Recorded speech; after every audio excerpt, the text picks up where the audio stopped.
नमस्कार, मैं हूं प्रदीप कुमार। आप देख रहे हैं पॉलिटिकल आइडिया। पॉलिटिकल आइडिया के आज के इस अंक में आप सभी दर्शकों का बहुत बहुत स्वागत है। मित्रों, आने वाले 4 महीने के अंदर देश के 5 राज्यों में विधानसभा का चुनाव होना है। एक तरफ असम है, जहां 10 वर्षों से भारतीय जनता पार्टी की सरकार है। तमिलनाडु, जहां 5 वर्षों से डीएमके के नेतृत्व में इंडिया अलायंस की सरकार है। केरल, जहां 10 वर्षों से वाम मोर्चे की सरकार है।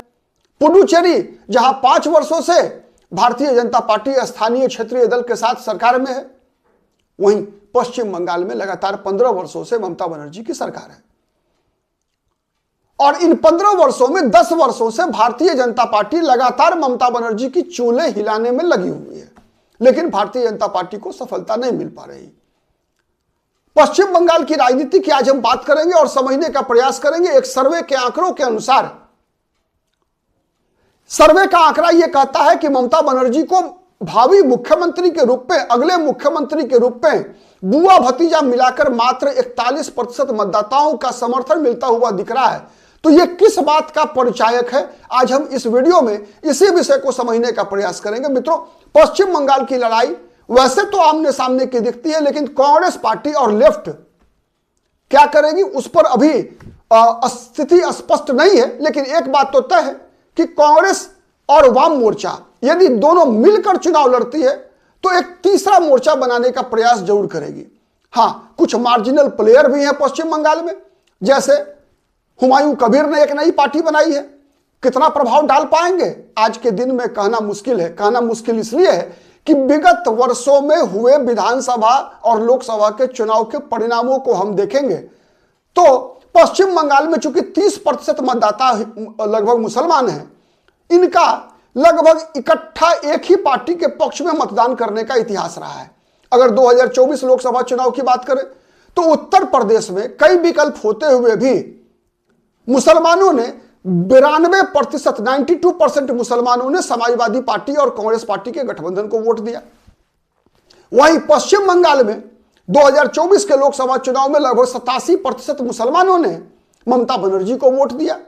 तो इसीलिए इस चुनाव में हुमायूं कबीर मुसलमानों का वोट काट पाएंगे, बंटवारा कर पाएंगे, इस बात की संभावना कम दिखती है। इसलिए दिखती है कम कि 2021 का विधानसभा चुनाव भी आप याद कीजिए, जब ISF, Indian secular front, Abbas Siddiqui की पार्टी चुनाव लड़ रही थी कांग्रेस पार्टी के गठबंधन से, लेकिन मात्र एक विधानसभा सीट जीतने में कामयाब हुई। कोई वोट काट नहीं पाई ममता बनर्जी का। यह इस बात का स्पष्ट संकेत था और है कि इस चुनाव में भी पश्चिम बंगाल में मुसलमानों का एक तरफा वोट ममता बनर्जी के हिस्से में जाता हुआ दिखेगा। वैसे कांग्रेस पार्टी भी लगातार मुसलमानों के वोट को तोड़ने का प्रयास कर रही है। मौसम नूर, जो राज्यसभा की सांसद है, जो कांग्रेस पार्टी से लोकसभा की सदस्य रह चुकी है, उनकी कांग्रेस में वापसी हुई है। ईसा खान चौधरी की रिश्तेदार है, एबी गनी खान चौधरी की रिश्तेदार है, उसी परिवार से आती है। तो कांग्रेस पार्टी के लिए मालदा मुर्शिदाबाद के इलाके में कितना वोट काट पाती है, ये इस पर नजर बनी रहेगी। लेकिन आज हम बात करते हैं वोट वाइब के उस आंकड़े पर जो एक सर्वे के माध्यम से निकल कर आया है। इसके अनुसार कुछ स्थितियां स्पष्ट होती हुई दिखती है। मित्रों, स्थिति क्या दिखती है? और यह स्थिति ममता बनर्जी के लिए चिंताजनक स्थिति है।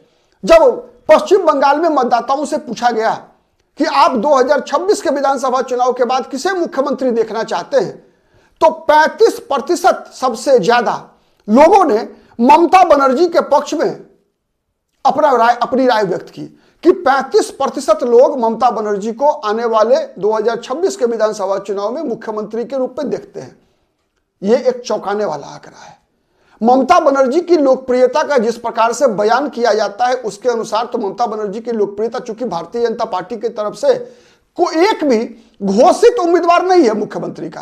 प्रायः यह देखा गया है कि जहां पर भी विपक्ष से मुख्यमंत्री का चेहरा घोषित किया जाता है तो फिर वह कांटे का मुकाबला करने की स्थिति में होता है। जैसे बिहार में आपने देखा कि बिहार में तेजस्वी यादव विपक्ष के मुख्यमंत्री पद के घोषित उम्मीदवार थे, तो उनको पसंद करने वाले मतदाताओं की संख्या बहुत बड़ी थी।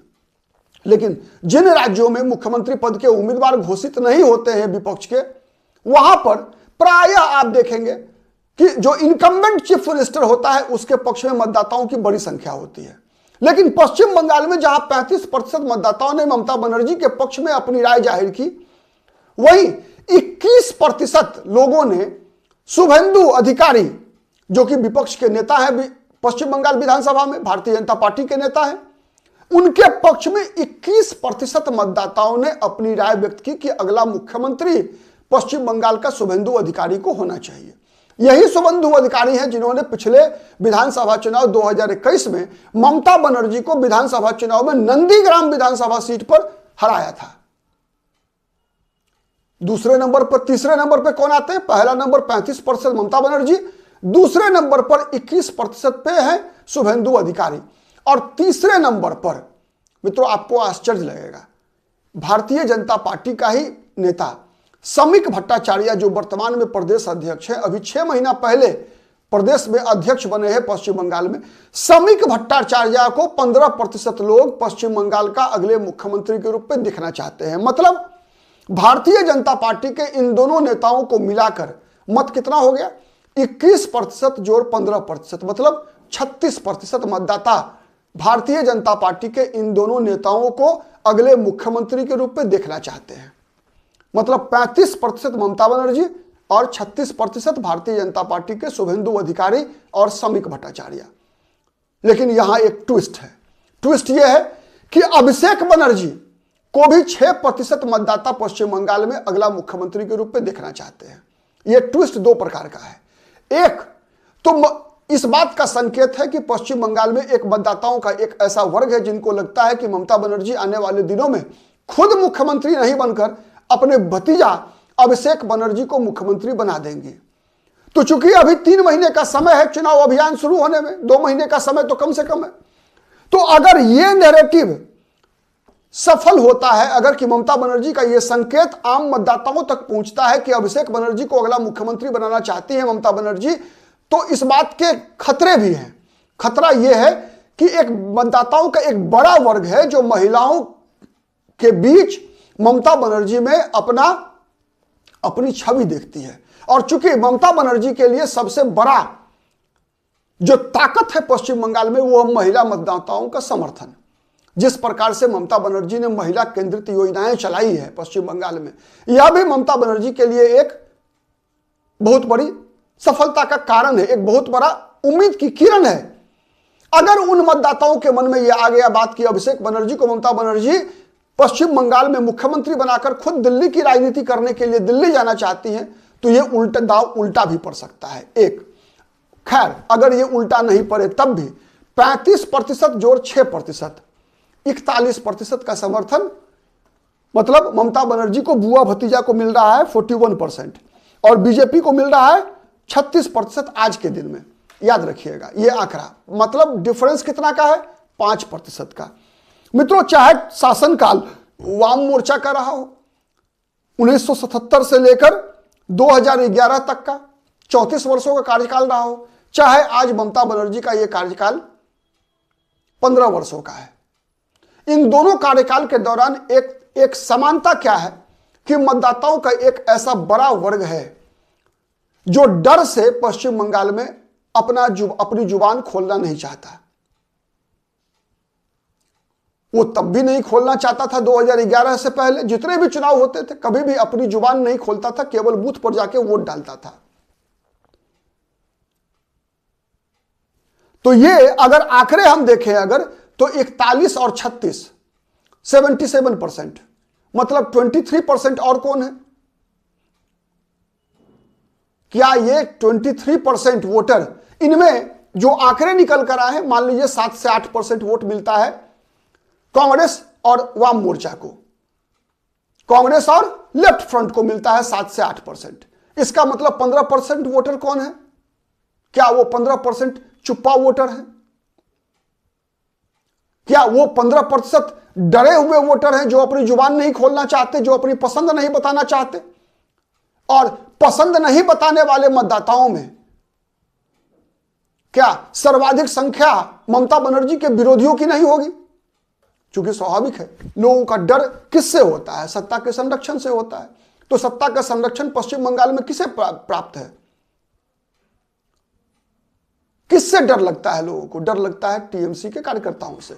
उसी प्रकार जिस प्रकार 2011 से पहले वाम मोर्चा के कार्यकर्ताओं से मतदाता डरा करते थे, बूथ पर जाने में डरा करते थे, अपनी पसंद बताने में डरा करते थे। मतदान के बाद यदि विपक्ष के उम्मीदवार को जिता दिया तो हारे हुए उम्मीदवार के समर्थकों से डरा करते थे। वो मतदाता का वर्ग जो 2021 में देख चुका है चुनाव परिणाम आने के बाद टीएमसी के कार्यकर्ताओं की दबंगई देख चुका है, तो क्या वो मतदाता 15% है? अगर ये 15% मतदाता वो हैं तो आज भारतीय जनता पार्टी और टीएमसी के बीच का अंतर जो 5% का है, अगर उन 15% में से 10% मतदाता अगर बीजेपी के साथ आ जाते हैं अगर, तो क्या पश्चिम बंगाल में सत्ता परिवर्तन होता हुआ नहीं दिख रहा है? इस बात को और दूसरे आंकड़े से भी बल मिलता है मित्रों। दूसरा आंकड़ा क्या कहता है? आप देखिए, चूंकि आप कहेंगे कि केवल एक आंकड़ों के आधार पर मुख्यमंत्री के पसंद और नापसंद के आधार पर केवल मतदाता फैसला नहीं करते हैं, सही है। दूसरा आंकड़ा क्या कहता है? दूसरा आंकड़ा कहता है कि नई सरकार के लिए आप किस पार्टी को वोट देंगे। यह तो व्यक्तिगत हो गया कि मुख्यमंत्री किसे चाहते हैं, किस पार्टी को वोट देंगे। यह सवाल किए जाने पर वहां मतदाता कहते हैं कि 40% लोग टीएमसी को वोट देना चाहते हैं। पिछली बार कितने परसेंट लोगों ने वोट दिया था टीएमसी को? 47 से 48% लोगों ने। 47.9% लोगों ने टीएमसी को वोट दिया था पिछले विधानसभा चुनाव में। 47.9%। याद है भारतीय जनता पार्टी को कितना मिला था? 37.1% वोट। तो आप अनुमान लगा लीजिए 38.1% वोट बीजेपी को मिला था और 47.9% वोट मिला था ममता बनर्जी की पार्टी को।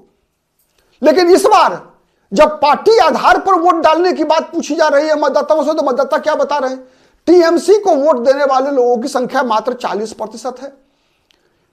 कांग्रेस और लेफ्ट पार्टी को वोट देने वाले लोगों की संख्या कितनी है? 7%, तो 47%। और बीजेपी को वोट देने वाले मतदाताओं की संख्या है 31%, मतलब 78%। यहां भी 22% मतदाता ऐसे हैं जो अपनी जुबान नहीं खोलना चाहते। पिछली बार 23% थे मुख्यमंत्री पद के उम्मीदवार के नाम पर, यहां पार्टी के नाम पर 22% मतदाता ऐसे हैं जो अपनी जुबान खोलना नहीं चाहते। मतलब क्या है? यह मतदाता क्या सत्ता विरोधी मतदाता नहीं है? इनकम्बेंट गवर्नमेंट के खिलाफ के मतदाता नहीं है? यह बड़ा सवाल है। इस सवाल का जवाब आप भी कमेंट करके दीजिएगा, बताइएगा कि ऐसा क्या हो रहा है पश्चिम बंगाल में जिस कारण से मात्र 48% मतदाताओं ने जिन्होंने ममता बनर्जी का समर्थन किया था पिछले विधानसभा चुनाव में, इस बार मात्र 40% लोग टीएमसी को वोट देना चाहते हैं। बुआ भतीजा मिलाकर मात्र 41% लोग अगले मुख्यमंत्री के रूप में या तो ममता बनर्जी या अभिषेक बनर्जी को देखना चाहते हैं। तीसरा सवाल का जवाब आपको और चौंकाएगा नहीं बल्कि इसी आंकड़े की विश्वसनीयता साबित करेगा। जब यह पूछा गया कि ममता बनर्जी के कामकाज को आप कैसे आंकते हैं, तो मतदाता का जवाब क्या है?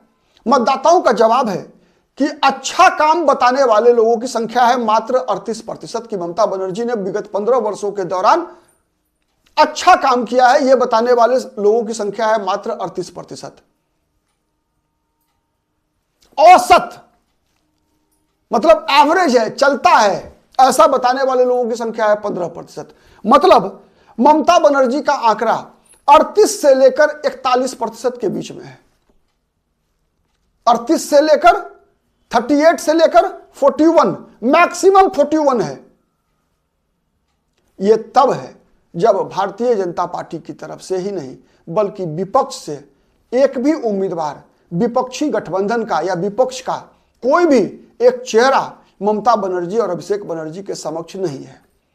बीजेपी जो कि मुख्य विपक्षी दल है ने अब तक कोई घोषणा नहीं किया है कि वो किसे मुख्यमंत्री का उम्मीदवार बनाना चाहती है, समीक भट्टाचार्य को या शुभेंदु अधिकारी को या फिर कोई तीसरा व्यक्ति होगा।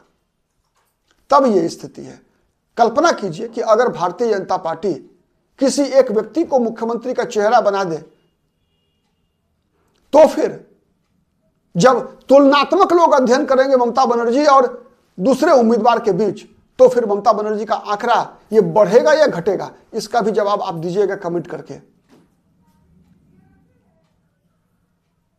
तो ये 3 आंकड़े के आधार पर आप क्या सोचते हैं पश्चिम बंगाल के विधानसभा चुनाव के परिणाम के बारे में, कमेंट जरूर कीजिएगा। और हमारा वीडियो यदि पसंद आता है मित्रों तो इसे लाइक जरूर कीजिए और शेयर जरूर कीजिएगा। और अब तक यदि पॉलिटिकल आइडिया को सब्सक्राइब नहीं किया है तो प्लीज सब्सक्राइब कीजिए। आज के लिए इतना ही, फिर मिलेंगे किसी अन्य मुद्दे पर, तब तक के लिए नमस्कार।